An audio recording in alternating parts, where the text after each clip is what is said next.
খুব সহজেই খুব মজা করে বেগুন আলু দিয়ে পাবদা মাছের ঝোল আজকে আমি কিভাবে রান্না করলাম সেই রেসিপিটি তোমাদের সাথে শেয়ার করব। তাহলে চলো শুরু করা যাক। আমি কিন্তু পাবদা মাছটাকে সুন্দরভাবে প্রথমেই ধুয়ে নিয়েছি। এরপরে কিন্তু এখানে বেগুন আর আলুটাকে লম্বা লম্বা করে কেটে নিয়েছি। তোমরা চাইলে যে কোনো সাইজে কেটে নিতে পারো। এখানে আমি পেঁয়াজ কুচি, পেঁয়াজ বাটা আর রসুন বাটা আর কাঁচামরিচ কুচি নিয়েছি। দেখো এখানে আমি মাছটা ভেজে নেব, যেহেতু সেজন্য আমি এখানে লবণ হলুদ মরিচ দিয়ে মাছটাকে মাখিয়ে নিলাম। তোমরা কিন্তু না ভেজেও রান্না করতে পারো, আমার কাছে ভেজে নিলেই ভালো লাগে, সেই জন্য আমি ভেজে নিলাম। এরপরে আমি এটা ভাজতে দিয়ে দিছি। তো ভাজাও হয়ে গেছে। তো যেই তেলটা রয়েছে ওই তেলের ভিতরে আমি কিন্তু পেঁয়াজটা দিয়ে সুন্দরভাবে ভেজে নিয়েছি। এরপরে পেঁয়াজ বাটা রসুন বাটা দিয়ে আরও কিছুক্ষণ সুন্দরভাবে ভেজে নেব। তো ভাজা কিন্তু আমার হয়ে গেছে।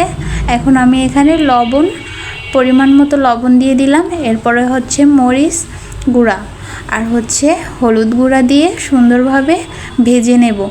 কিছুক্ষণ মশলাটা ভেজে নেব তেলের সাথে। এরপরে এটা সুন্দরভাবে ভাজা হয়ে গেলে কিন্তু এখানে অল্প পরিমাণে পানি দিয়ে দিছি। অল্প করে পানি দিয়েই কষাতে হবে, বেশি পানি দিয়ে কষালে কিন্তু তরকারির টেস্ট ভালো আসে না।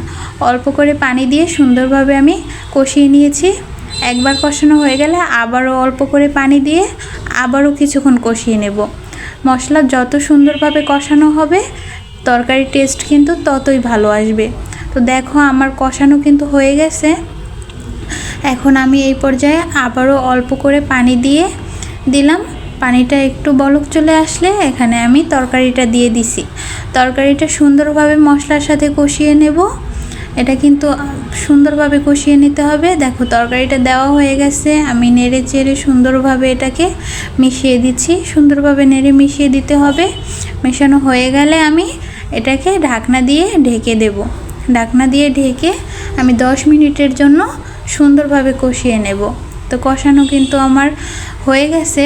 এখন ঢাকনাটা উঠিয়ে আরও 2-3 মিনিট নেড়ে চেড়ে কষিয়ে নিয়েছি। এখন আমি এখানে ঝোলের পানিটা দিয়ে দিলাম। ঝোলের পানি দিয়ে সুন্দরভাবে আমি নেড়ে চেড়ে মিশিয়ে দিলাম। এরপরে কিন্তু বলক চলে আসছে। দেখো এখন আমি মাছটা দিয়ে দিছি। মাছটা দেওয়ার পরে আমি আরও 15 মিনিটের মতো জাল করে নিয়েছি। তো জাল করে নেওয়ার পরে এই পর্যায়ে কিন্তু আমার তরকারিটা হয়ে গেছে প্রায়। তো আমি শেষের দিকে কাঁচামরিচটা দিয়ে দিলাম, যাতে কাঁচামরিচের সুন্দর একটা ফ্লেভার আসে। কাঁচামরিচ দেওয়ার পরে 3 মিনিট জাল করে নিয়েছি। এরপরে এখানে ভাজা জিরে গুঁড়ো দিয়ে নামিয়ে নিলাম আমি।